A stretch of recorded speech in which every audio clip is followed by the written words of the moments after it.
आगे देखते हैं जड़ों में रूपांतरण। जड़ों में रूपांतरण। जड़ों में रूपांतरण का मतलब होता है कि हम जानते हैं कि जड़ों का सामान्य कार्य क्या होता है। पौधों में जमीन से पानी एवं खनिज पदार्थों को पूरे ऊपर पौधों तक पहुंचाना। तो कई कई बार ऐसा होता है कि जो कुछ जड़ें होती हैं वो अपने इन कार्यों के अलावा भी कुछ विशिष्ट कार्य को करने लग जाते हैं, जैसे कि भोजन का संग्रहण करने लग जाएंगे, है ना। कई जड़ें जो हैं वो नाइट्रोजन का स्थिरीकरण करने लगते हैं। कई जड़ों को पर्याप्त मात्रा में यदि श्वसन नहीं मिल पाता है ज़मीन के अंदर तो वो क्या करते हैं, श्वसन के लिए वायु को ग्रहण करते हैं। तो इन सभी विशिष्ट कार्यों के कारण से उनका आकार में परिवर्तन हो जाता है। तो यहाँ पर हम लिख सकते हैं कि जड़ों में रूपांतरण का मतलब है जड़ों के आकार में परिवर्तन। तो जब जड़ें अपनी आकार में परिवर्तन कर लेते हैं तो उनको कहा जाता है रूपांतरण। अब इसका कारण क्या होता है? इसका कारण होता है कि जब जड़ों को किसी भी चीज़ की आवश्यकता होती है तो उन आवश्यकताओं की पूर्ति के लिए ये अपने आकार में परिवर्तन कर लेते हैं। देखते हैं, जड़ें अपने सामान्य कार्य के अलावा कुछ विशिष्ट कार्य करने के लिए अपने आकार में चेंजेस कर लेते हैं, जिसे जड़ों का रूपांतरण कहते हैं। अब हमने देखा कि जड़ें जो हैं वो दो प्रकार की होती हैं, मूसला जड़ और अपस्थानिक जड़। तो उन दोनों जड़ों में अलग अलग प्रकार से रूपांतरण देखने को मिलता है। जड़ों में रूपांतरण की जो प्रक्रिया होती है वो दोनों जड़ों में अलग अलग प्रकार से होते हैं। तो मूसला जड़ों में रूपांतरण किस टाइप से होता है और अपस्थानिक जड़ों में रूपांतरण किस प्रकार से होता है। तो सबसे पहले हम मूसला जड़ों में रूपांतरण किन किन कारणों से होता है उसको देखते हैं। तो आप मूसला जड़ के बारे में जानते ही हैं कि ये मजबूती से ज़मीन के अंदर धंसे होते हैं, गहराई में जाकर वृद्धि करते हैं। तो जो मूसला जड़ें होती हैं वो उसके रूपांतरण के कारण में पहला कारण है भोजन संग्रहण के लिए। क्यों वो अपने आकार में परिवर्तन करते हैं? तो पहला कारण है भोजन संग्रहण के लिए। तो ऐसी कौन कौन सी जो जड़ें होती हैं जो भोजन संग्रहण करके अपने आकार को बढ़ा लेते हैं, तो इसमें हम देख सकते हैं जैसे कि गाजर। गाजर क्या है, एक जड़ है, लेकिन वो क्या है, फूली हुई होती है। उसमें बहुत सारे खनिज पदार्थ, विटामिन्स, प्रोटीन सब क्या है एकत्रित हो जाते हैं, जिसको हम क्या करते हैं, खाते हैं, है ना। तो इसी वजह से गाजर हमको मीठा लगता है, उसमें प्रोटीन्स पाए जाते हैं, विटामिन्स पाए जाते हैं। इसका कारण है कि गाजर जो होता है वह एक जड़ है जो अपने में भोजन का संग्रहण कर लेता है और आकार में फूल जाता है। मूली भी इसका उदाहरण है। सलजम और जो कंद वगैरह आते हैं वो सब भी इसी में आते हैं, है ना। तो ये जो है ये एक जड़ ही है जो भोजन संग्रहण के कारण अपने आकार में फूल जाते हैं। दूसरा कारण है इसका श्वसन के लिए। कुछ ऐसे भी पौधे होते हैं जिनकी जड़ें जमीन के अंदर श्वसन करने में असमर्थ हो जाती हैं, तो वो क्या करते हैं, श्वसन के लिए भूमि के ऊपर आने लगते हैं और अपने आकार में परिवर्तन कर लेते हैं। तो ऐसे कौन से पौधे हो सकते हैं जो श्वसन के लिए अपने आकार में परिवर्तन करते हैं? तो इसका उदाहरण है एग्जाम्पल राइजोफोरा। राइजोफोरा क्या है, श्वसन के लिए उसकी जड़ों में परिवर्तन देखने को मिलता है। उसके बाद तीसरा हम देख लेंगे नाइट्रोजन। तीसरा कारण होता है नाइट्रोजन स्थिरीकरण के लिए। और आपको पता है कि नाइट्रोजन स्थिरीकरण करने में पौधों की मदद कौन करता है? जीवाणु करते हैं। राइजोबियम जीवाणु पौधों की जड़ों में पाए जाते हैं, जो क्या करते हैं, उनको नाइट्रोजन स्थिरीकरण करने में मदद करते हैं। तो ऐसे कौन से हैं?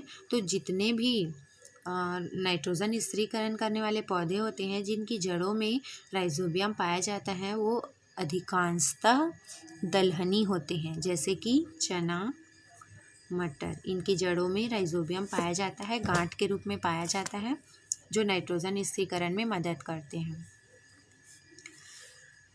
अब हम स्थानिक जड़ों में देख लेते हैं कि इसका कौन कौन सा कारण होता है। तो इसमें भी पहला हो जाएगा भोजन संग्रहण के लिए। भोजन संग्रहण के लिए अपस्थानिक जड़ों के आकार में परिवर्तन हो जाता है। फिर अगला है आधार प्रदान करने के लिए। आधार प्रदान करने के लिए जैसे कि आपने देखा होगा बरगद का पेड़, बरगद के पेड़ में बहुत सारे ऊपर से जड़ें निकल कर कहाँ आ जाती हैं, नीचे में आ जाती हैं, है ना। जो लटके होते हैं लंबे लंबे, उनमें जड़ें जो क्या हैं नीचे जाकर फिर से वो ज़मीन की गहराइयों में जाकर फिर से उनसे एक नया बरगद का पेड़ निकल जाता है। तो ये सब क्या करते हैं, उनको आधार प्रदान करते हैं। इसके अलावा इसमें अगला है विशिष्ट कार्य के लिए। विशिष्ट कार्य के लिए तो इस तरीके से ये तीन तीन कारण होते हैं जिसके कारण से जड़ों में रूपांतरण देखने को मिलता है। तो हम पहले मूसला जड़ों में रूपांतरण का पहला कारण हम देखेंगे भोजन संग्रहण के लिए। हम देखेंगे पहला भोजन संग्रहण के लिए जड़ों में रूपांतरण। तो ये जो जड़ें होती हैं वो भोजन को एकत्रित कर आकार में क्या हो जाती हैं, फूल जाती हैं। जड़ें भोजन एकत्रित कर आकार में फूल जाते हैं, जिससे उनका साइज चेंज हो जाता है और वो रूपांतरित हो जाते हैं। तो इसके अंतर्गत हम पहला देखेंगे, इसमें अलग अलग प्रकार के जड़ें भोजन को संग्रहित करके अलग अलग प्रकार की जड़ों का निर्माण करते हैं। तो इसमें पहला है सक्वाकार जड़। सक्वाकार जड़ ऐसी जड़ें जो दिखने में कैसे दिखाई देते हैं, सक्वाकार के। तो इसका एग्जाम्पल है गाजर। इसका एग्जाम्पल क्या है, गाजर। गाजर का आपने स्ट्रक्चर देखा होगा, वो किस टाइप से दिखाई देते हैं, तो वो सक्वाकार में ही दिखाई देते हैं। उनका जो ऊपरी भाग होता है वो चौड़ा होता है और निचला भाग उनका पतला होते जाता है। तो इस प्रकार से होता है गाजर। इसमें रूट निकले होते हैं छोटे छोटे इस तरीके से, और इनका जो ऊपरी भाग होता है उसमें पत्तियां होती हैं जिसको प्ररोह तंत्र कहते हैं। तो गाजर जो है वो क्या है, सक्वाकार जड़ है। ये जड़ें भोजन को एकत्रित कर आकार में फूल जाते हैं। तो इनका आकार कैसा दिखाई देता है, जड़ों का आधार भाग जहाँ से जड़ बढ़ना स्टार्ट करते हैं तो ये उनका आधारी भाग होता है और ये उनका अग्रभाग होता है। तो जो सक्वाकार जड़ होती हैं उसका आधारीय भाग क्या होता है, मोटा, व अग्रभाग क्या होता है, अग्रभाग पतला होता है। मतलब गाजर क्या होती हैं, जब वृद्धि करते जाते हैं तो उसका अग्रभाग पतला होते जाता है। तो सक्वाकार जड़ का उदाहरण है गाजर। उसके बाद दूसरा हम देख लेते हैं तर्कुरूप। दूसरा है तर्कुरूप जड़ या मूल। जड़ को ही मूल कहा जाता है। तर्कुरूप जड़ का उदाहरण है मूली।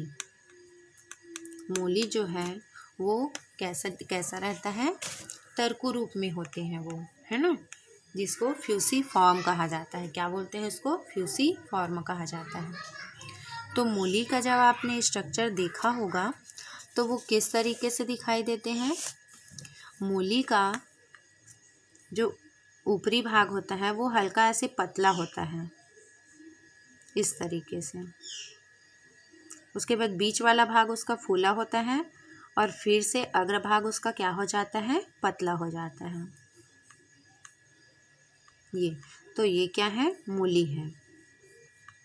इसमें भी सेकेंडरी टर्सरी रूट निकले होते हैं।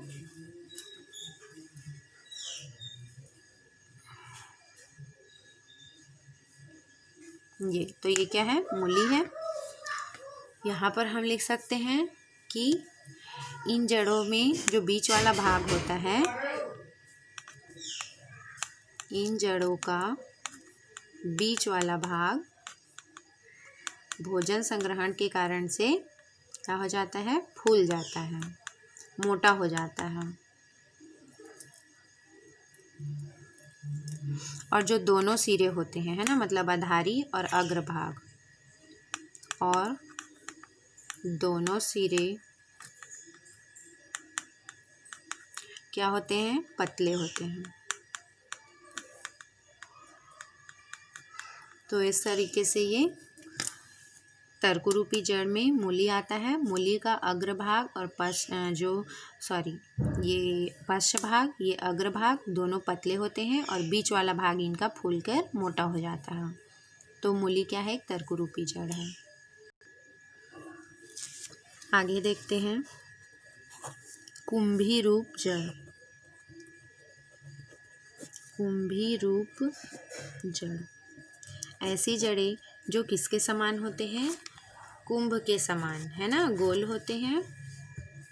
इसका एग्जाम्पल, सब में एग्जाम्पल मस्ट है, तो इसका एग्जाम्पल हो जाएगा सलजम,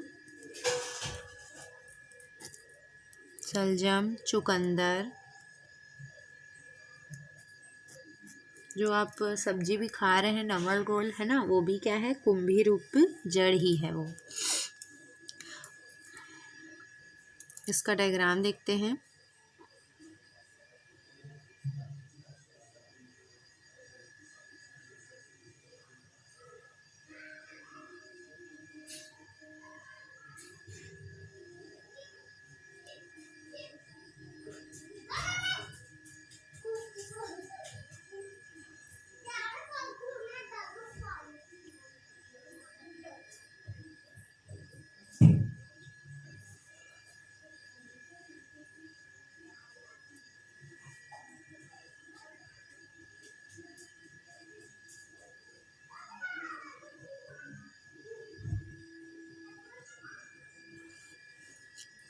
तो ये क्या है, चुकंदर भी आप मान सकते हैं या सलजम, है ना। तो वो इस तरीके से होता है। इनका जो ऊपरी हल्का सा ये वाला भाग होता है वो कठोर होते हैं। तो ये किस रूप में आपको दिख रहे हैं, कुंभी रूप में। इस प्रकार की जड़ों को कुंभी रूप जड़ कहा जाता है। इसमें जड़ का ऊपरी भाग बहुत अधिक क्या होता है, फूला हुआ होता है।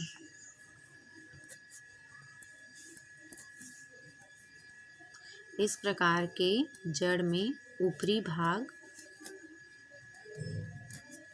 बहुत अधिक फूला हुआ होता है। अब देख सकते हैं डायग्राम में, ये गाजर और मूली से बहुत अधिक ज़्यादा फूले हुए होते हैं। मतलब ये बहुत अधिक खनिज पदार्थों को ग्रहण करके रखते हैं। और इनका जो अग्रभाग होता है, अग्रभाग वो क्या होता है, एकदम पतला होता है।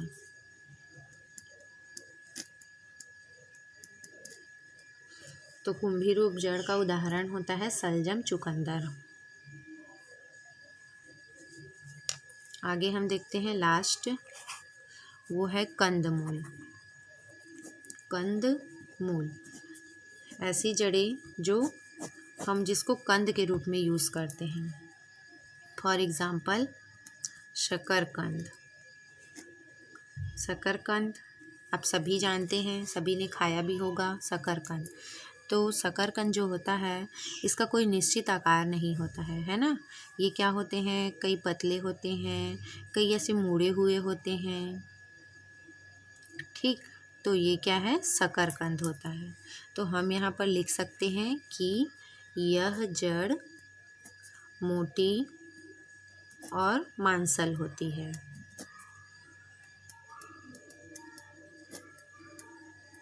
मांसल होती है। इसकी आकृति निश्चित नहीं होती। एक किसी भी आकार में पाए जाते हैं, कुछ मुड़े हुए होंगे, कुछ छोटे होंगे, कुछ बड़े होते हैं, है ना। तो कंदमूल का उदाहरण होता है शकरकंद। तो ये तो था भोजन संग्रहण के कारण से जड़ों में रूपांतरण। अब हम दूसरा देखते हैं, मूसला जड़ों में ही श्वसन के लिए ऐसे कौन से पौधे हैं जो अपने जड़ों में परिवर्तन करते हैं। श्वसन के लिए जो जड़ें रूपांतरण करते हैं वो जड़ें अधिकांशतः दलदली भूमि में पाए जाते हैं। कहाँ पाए जाते हैं वो? दलदल भूमि में पाए जाने वाले पौधे। ये पौधे क्या होते हैं? दलदली में रहने के कारण से जो इनकी जड़ें होती हैं वहाँ पर श्वसन की कमी हो जाती है। क्या हो जाती है? श्वसन की कमी हो जाती है, मतलब उनको पर्याप्त मात्रा में वायु नहीं मिल पाता है। तो उस कमी को पूरा करने के लिए ये जड़ें क्या करती हैं? भूमि की ओर आने लग जाती हैं। श्वसन की कमी होती है तो इस कमी को पूरा करने के लिए जड़ें क्या करती हैं? भूमि के ऊपर आकर वायु को ग्रहण करती हैं। भूमि के ऊपर आकर वायु ग्रहण करते हैं। तो ये भी क्या है? उनका एक कार्य है, क्योंकि उनको ज़मीन के अंदर में पर्याप्त वायु नहीं मिल रहा था। इस कारण से वो क्या करते हैं? अपने जड़ों में परिवर्तन करके वो नीचे के बजाय कहाँ आ जाते हैं? ऊपर आ जाते हैं। तो कौन सी जड़ें आती हैं ऊपर? सेकेंडरी जड़ आती हैं, है ना। जो प्राइमरी रूट होता है वो तो ज़मीन के अंदर ही होता है। आप डायग्राम से समझ सकते हैं, जैसे कि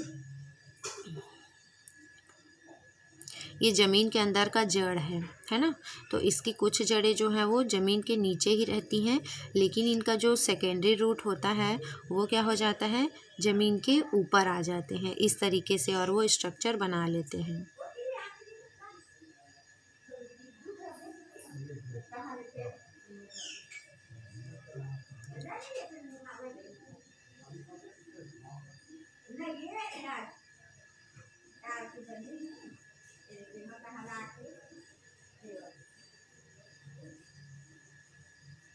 तो ये क्या है? सेकेंडरी होते हैं। सेकेंडरी रूट क्या करते हैं? भूमि के ऊपर आ जाते हैं, और इनमें छोटे छोटे रंध्र पाए जाते हैं। क्या पाए जाते हैं? रंध्र पाए जाते हैं, छिद्र होते हैं, रंध्र, जिसके थ्रू वो क्या करते हैं? भूमि के ऊपर आकर वायु को इन रंध्रों से ग्रहण करते हैं और श्वसन की पूर्ति करते हैं, या अपने में जो वायु की कमी होती है उसको निरंतर बनाए रखते हैं। तो इसका उदाहरण है राइजोफोरा। एग्जाम्पल है इसका राइजोफोरा। अब हम लास्ट देखते हैं, नाइट्रोजन स्थिरीकरण करने के लिए जड़ों में क्या रूपांतरण होता है। अगला है नाइट्रोजन स्थिरीकरण करने के लिए जड़ों में रूपांतरण। तो इसका एग्जाम्पल हमने देखा था चना, मटर। तो जितने भी दलहनी फसलें होती हैं उनमें नाइट्रोजन स्थिरीकरण होता है। तो जैसे कि ये क्या है? जड़ है,